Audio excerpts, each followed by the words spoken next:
You're now watching the Danny Mac Podcast on the Bet Rivers Network. I'm still here. Welcome back to the Danny Mac Podcast on the Bet Rivers Podcast Network as we inch our way to the NFL Draft. My pleasure to have the company of a guy who's been affiliated with the Bears, not consecutively, but in his life, like 35 plus years as a player and a broadcaster. Joliet, Illinois' very own Tom Thayer is with me today. That's kind of Kopic-like. That's a very warm introduction. I hope you're okay with it. Yeah, listen, man, I've been a part of the Bears since 1961, Danny Mac, because the year that we were born, and you really didn't have any outside opportunities to watch any other teams. So as good as they were or as bad as they were, you were going to watch the Chicago Bears. And, you know, the other night I went to a dinner with Jim Osborne, ALS, on behalf of Steve McMichael, and he was drafted by the Bears in 1972. And so we started reminiscing a little bit about some of the guys that he played with and, you know, some of the teams that he was on. But it's interesting for me because Ozzie was a guy that I had a lot of respect for and really enjoyed the type of player he was and what the reputation of the defense was of the Bears at that time. And so it's neat for me to be able to sit there with an ex-All-Star of the Bears when I was a kid and be able to talk to him. For those of you fellow 61 babies like Tom and me, let me roll some great Bears players by you we grew up with, which is why we gravitated toward the defense. Running backs like Carl Garrett and Cyril Pinder, great guy, not very effective with the ball in his hands. Ken Granberry led the Bears in rushing 1 year before they drafted Walter Payton. So those were some lean times. I want to get to the draft, but first, and I didn't want to give you a heads up because I know I'm going to stump you on this. It's a tough question. Okay. What is the best trade in Bears history? I'll qualify it while you think for a second. Somebody suggested, I guess it was a week ago, a listener to Brad Bigg's Tribune column asked him if last year's flip with Carolina is the best trade in franchise history. And I it blew my hair back, and I'm thinking, man, if it is, they've made a shit ton of bad trades. What's the best trade you can think of the Bears have ever made?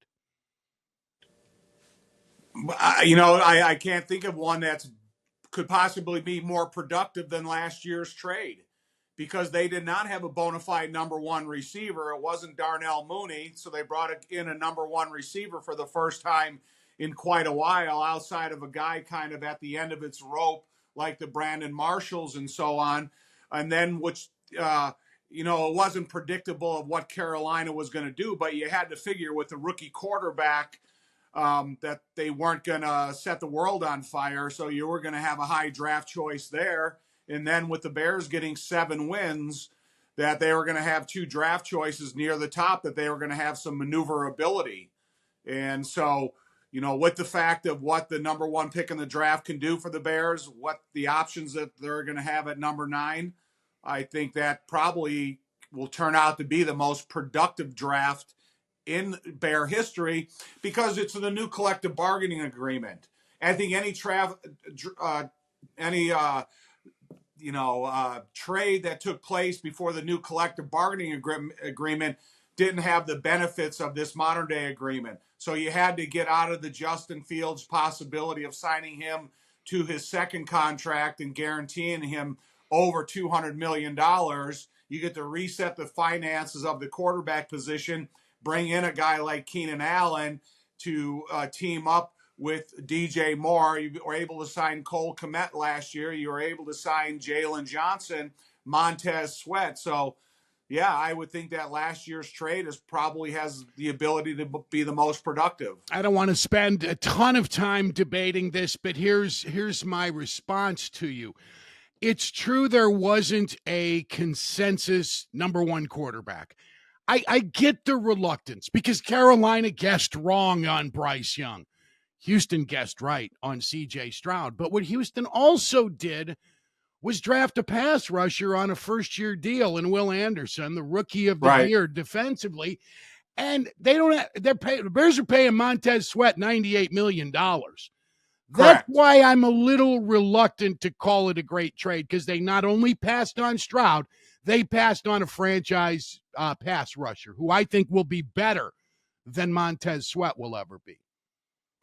Well, now you have to think, okay, when you talk about the number 9 pick this year, if they have a guy on a rookie quarterback deal and then they brought in a guy like Dallas Turner that turned out to be a double-digit compliment to Montez Sweat, you're kind of evening out that production money. Yeah, mostly all of it's going to Montez Sweat, and you got a guy like Dallas Turner or Jared Vreese on a rookie deal, and if they can get that double-digit production, you're talking about benefits of the trade and what you did with Montez last year. Jared Verse, certainly a great pass rusher. There are some other ones. I got no problem if they go pass rusher at 9. There are so many great-looking, shiny new toys you look at. I mean, I think most Bears fans, Tom, have watched more pre-draft coverage this year than ever with the 1 and 9 and a lot of enthusiasm. I mean, right? You feel it. You talk to people. My only fear is that they don't get the best tackle if that's the way they go. I'm okay with a tackle at 9 or 10. You're going to trade down, do it a little bit, but don't trade down and get the 4th tackle available. That bothers me. I agree with you 100%, Danny Mac. So for number 9, I would have 3 guys designated that if they're there, I'm going to take them. And if they're not there, I'm willing to trade down and increase my picks with a later first and hopefully a second and a third maybe, because the Bears have such a minimal amount of picks this year. But if Joe Alt was there, boom, I'm taking him. If Dallas Turner was there, boom, I'm taking him. If either Malik Neighbors or Rome Odunze were there, boom, I'm taking them. And then if those guys are not there, and then I'm starting to work the phones. And also, even the first pick in the draft with Caleb, as soon as Roger Goodell says, okay, goes to the podium, gets booed, and says, okay, Chicago, you're on the clock, I'm not running to the podium. I'm going to take my full time allotted to me to see if I can work the phones a little bit more with that 9 pick instead of decreasing the amount of time I have to work the phones for that 9 pick. So I'm still going to play the game, even though I know who my guy's going to be immediately. But I'm going to try to extend my negotiating time for 9. 7 years ago, the Bears did not take a meeting with DeShaun Watson coming out of Clemson. I know this because I had to listen to Danny Parkins bitch about it for 2 years. Are you bothered at all by the fact they didn't go to every quarterback's pro day?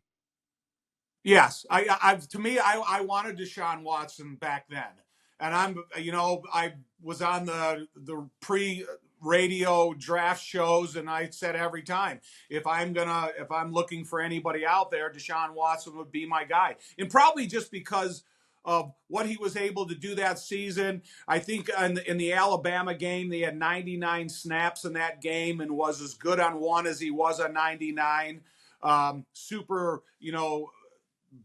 Back then he was a guy that could take the physical abuse of the position and still line up. That has not shown to be true. So, yeah, I was disappointed that they didn't go out and investigate DeShaun Watson, especially what he had shown in the conference he was playing and the big games he was playing and the production that he was putting out there. How about this year with taking a pass on Drake May? I'm okay with that because it's either Caleb or Jaden Daniels. I would not, Drake May would be a down the line guy, and the only reason I would have went to see him if I was entertaining draft or trade opportunities for the first pick in the draft, because if I knew it's going to be Caleb and I knew that my second choice was going to be Jaden Daniels, that's the exhaustive work that I would have done. And I like what the program that Jaden Daniels came to and was productive, and the head coach that he played for that he was productive with, and Brian Kelly. I like what Caleb Williams does. Um, Rather than ejecting the pocket on the first sign of pressure, he kind of extends life for himself behind the line of scrimmage looking for a receiver. And I think that's what you want to see out of a quarterback through his college years. And hopefully that's what he's going to do as a pro. And, he's not a guy that wants to run in the first sign of pressure. He's the type of guy that wants to go to the second, third opportunity. Tom Thayer doing the college football breakdown. I love it. That's what I'm talking about with this excitement. You can't not help but soak up all the highlights and what people are saying about these guys. And if they take one of those receivers at 9, or even if they move down and they get a chance to take Malik Neighbors out of LSU or Rome Odunze from Washington, is Braxton Jones good enough to be your left tackle? Yeah, he's good enough to be my left tackle, but I'm still going to look to improve or replace him, and that's no slight to him. If he comes back and all of a sudden I said, okay, when I gave you my exit interview with you last year, Braxton, I said, I want you to make strength gains. I want you to be able to be a point of attack offensive tackle. I want you to be able to anchor that left-hand side protection with a right-handed quarterback. Listen, I have no ill will against Braxton. He's a model citizen. He's a great teammate. He wants to be on the field every single day for practice. That's the type of guy that I want. But when you look at a guy like Alt, who is, plays the position with balance, under control. He uses his length. He's a super intelligent guy like Braxton is. He can come in there, and when you get to the first rookie mini camp that is followed by OTAs, you're going to put him at left tackle, and I guarantee you he and Darnell Wright will be there throughout the season and hopefully for the next 10 years. But, Braxton Jones is probably the type of guy that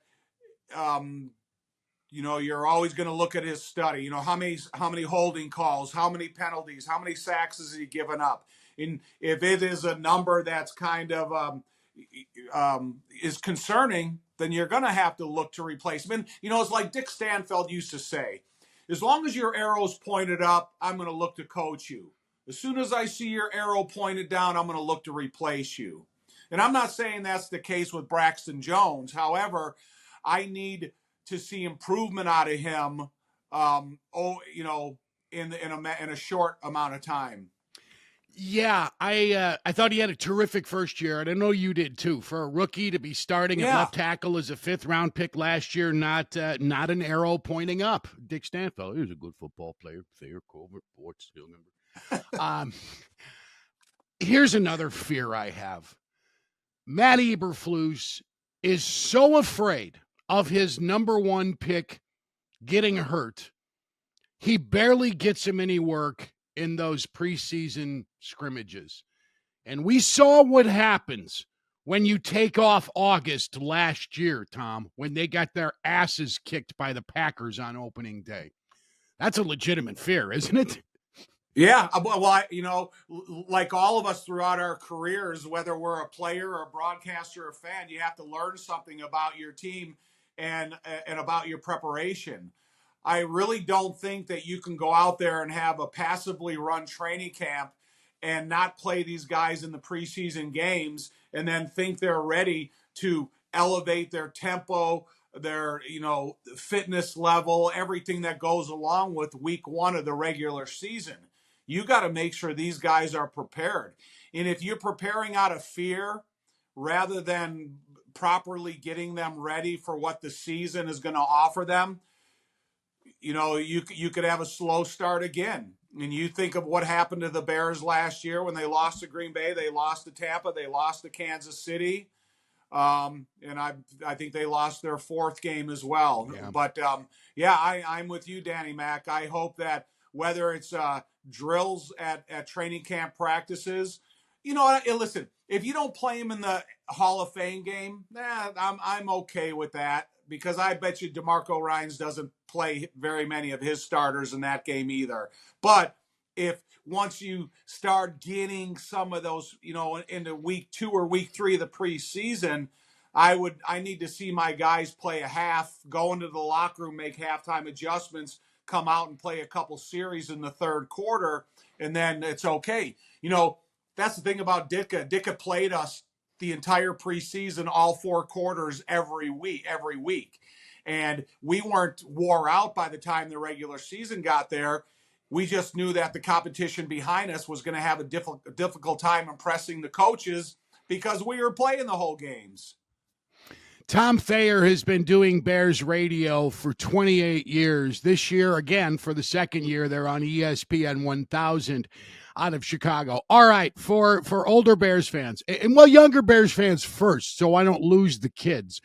Back to that commentary on great trades in Bears history. In the 21st century, and I've read several columns on this, I've seen some things get mentioned like the Jay Cutler trade as a top 10 in franchise history. He is the all-time leading passer, but he's 30th ranked among the 32 teams for passing yards with one team. The Brandon Marshall trade was mentioned. 2 of his 3 seasons were terrific. All they gave up was a third-round pick. The Khalil Mack deal with the Raiders is mentioned. I'm iffy on that being a great trade. It was a one-hit wonder season, even though they did go to the playoffs in 2020. No one remembers that loss in New Orleans.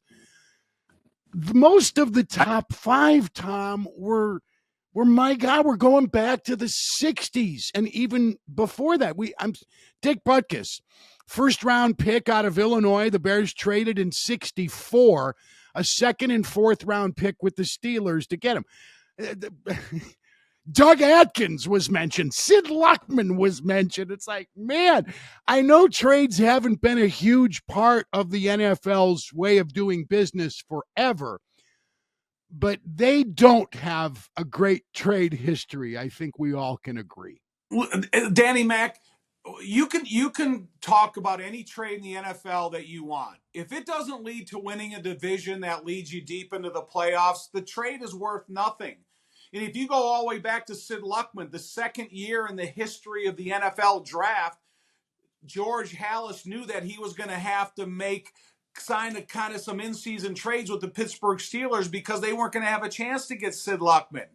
So he went and made some behind-the-scenes type of deals with the Steelers, ended up getting Sid Luckman. In all reality, up until right now, that may be your most successful trade in the history of the Chicago Bears. That says a lot. Where are you going to be on draft night? I imagine you have broadcast responsibilities.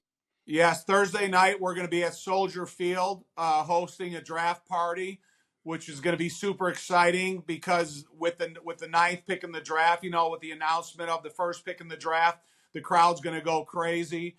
They have a really nice event there where you can go through the locker room, you can go down the field. They have gear that was worn by the Bears over the past that you can go there and buy for, whatever you want. I actually got a towel with number 57 on it. That was used, that got out of that. But, and then, Friday will be at, Halas or just following the phones and I'll be stuck to the draft. And then it concludes with a Sunday night TV show over at Fox with Jeff and Lou Canellis. I want Fred Cato's underwear. I got dibs on that. Doug Buffone told me that story years ago. Fred was not a player. He was the trainer. And Doug once told me he used to walk around in the locker room naked. And I said, why would he do that? And Doug said, little buddy, you would too if you were Fred Cato. Tom, have a great time. Enjoy your 57 towel. And thanks a ton for the visit. I enjoyed it as always. Yeah, me too, Danny Mac, anytime. Tom Thayer, a member of the 85 Bears, the Black and Blues brothers. Every kid in Chicagoland had a poster on their bedroom walls. I want to thank my executive producer, Sam Michael, everybody like Randy Merkin and Adam Delavitt from Bet Rivers, Troy Mocker, and Alex Pastor. I'll be back again with more NFL pre-draft conversation early next week. Thanks for listening and watching.